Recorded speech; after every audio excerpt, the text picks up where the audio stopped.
What is up, guys? In today's video, I'm going to be going over some underrated loot spots that can be pretty good and help you get an easier start into the match and hopefully help you win more matches in Season 2. As always, if you guys do enjoy this video, find it helpful, informative, interesting, remember to give it a like, subscribe if you like to see more, and comment down below where your favorite place to land has been so far in Season 2.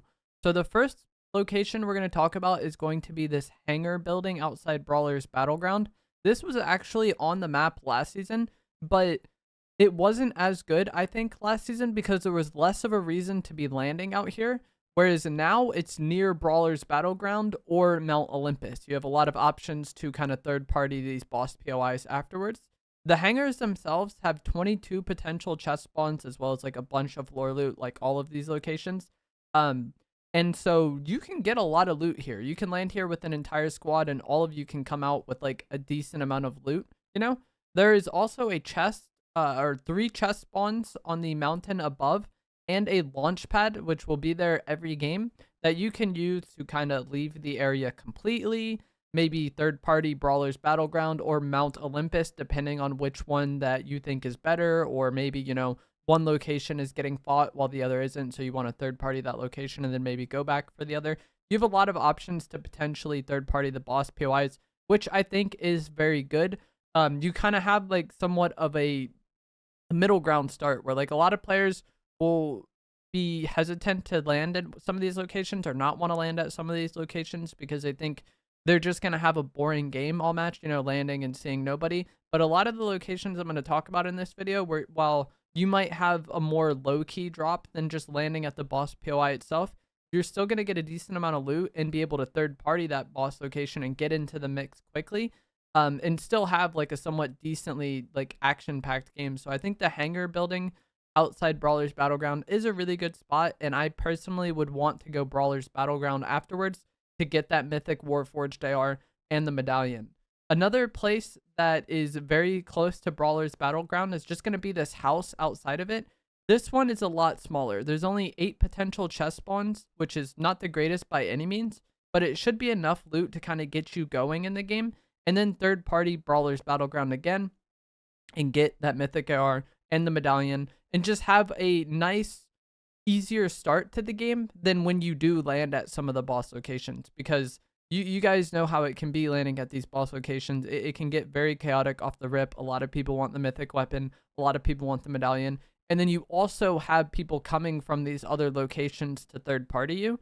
And so it can get crazy. But if you land at one of these locations to third party the boss location, you can kind of do away with some of that chaos and have, again, a more consistent start to your game, which some people may or may not care about, but especially if you're playing ranked, then having that consistent start to your game can be hugely beneficial for you, you know? One thing to keep in mind, though, like I said, is I think this mansion or this house, you definitely need to third party Brawler's Battleground afterwards, which can get rough. Like if there's still a lot of people there fighting, or you know, you just don't like the POI, then you're probably not going to like this house. The hangar building has a lot more freedom because I think those hangars have enough loot on their own to just like, you know, you can hit that pad and then just leave and not worry about the mythic at all.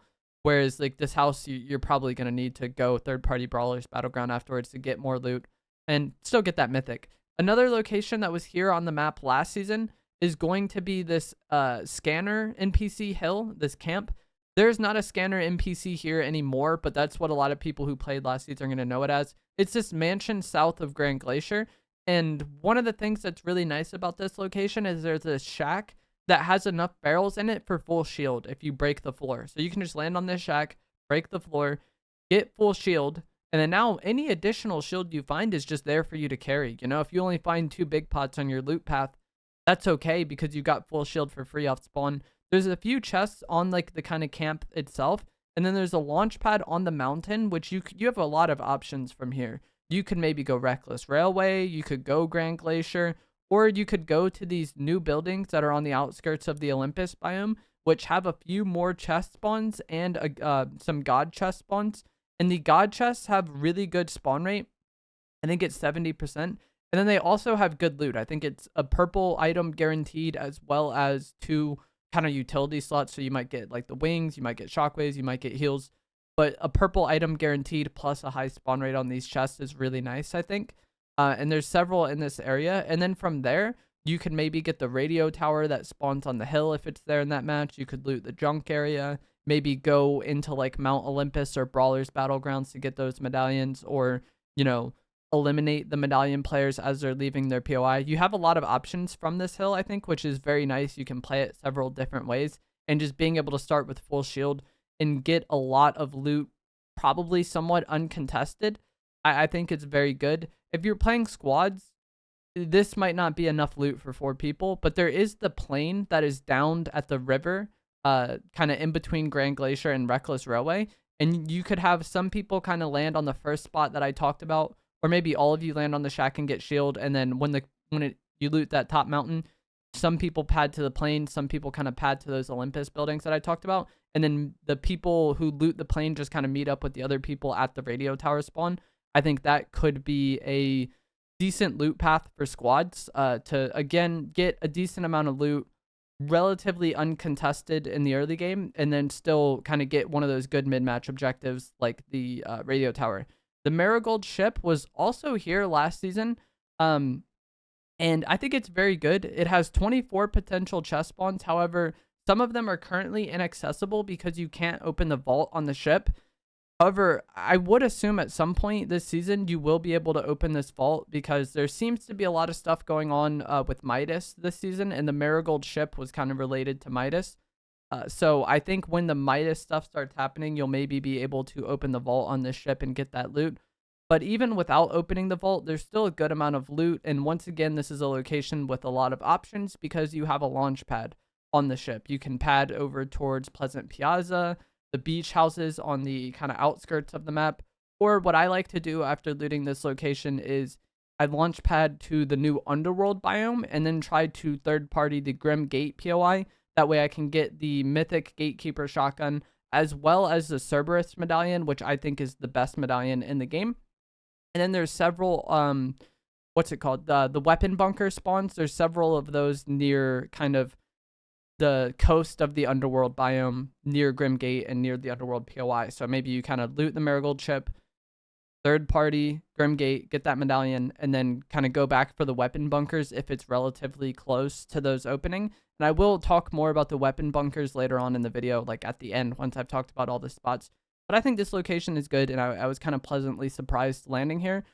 Another kind of thing you could do in this area is just kind of the outskirts of Underworld and Grim Gate, kind of the top left of the map, the coastline there. There's a good amount of chest spawns and a good amount of those god chest spawns that I was talking about before, which have like guaranteed good loot and a high spawn rate on them. I didn't really like this as much as other people, but I've kind of seen other players really enjoy landing out here on the outskirts of Underworld and Grim Gate.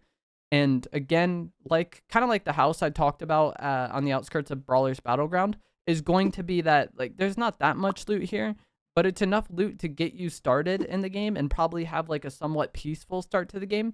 And then you can third party Underworld, or you can third party Grim Gate, and then clean up that POI, get the loot from that POI, get the Mythic and the Medallion, and then now you're kind of set to go. But I don't think kind of looting this coastline and then just like kind of going off is going to be the best idea. And then another downside of this area, whether you're landing at the Marigold Ship and coming here, or just landing here yourself, is there's not really any radio tower spawns. And that can be unfortunate, but that's just kind of how it goes.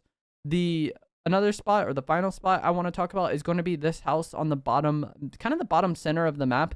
This was also here last season and was a very solid drop spot last season.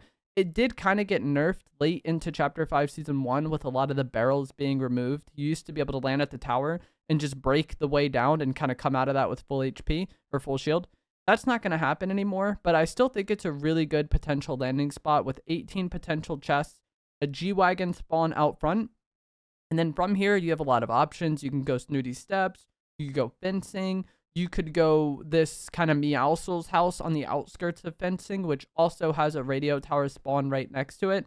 And then also the Aphrodite and Meowscle NPCs are near this house, which can be good. And I think an ideal start from this location would be to loot the spot and then go to the Meowscles house. Hopefully that radio tower spawned there. You can kind of get that radio tower and then come back, because there is a potential weapon bunker spawn at the windmill house above this POI. So you can kind of loot the house, go get the radio tower, and then come back for the weapon bunker if it's going to spawn. And I talked earlier about how I'll tell you how the weapon bunkers are going to spawn, or how to tell if they're going to spawn. And that will be that there will be supplies around the bunker outside of it, and there won't be chains on it. When the bunker is going to spawn, there's no chains and there's supplies outside of it. If the bunker is not going to spawn, there will be no supplies outside the bunker, and there will also be chains that are on the bunker itself to kind of signify to you that, hey, it's not going to open this match.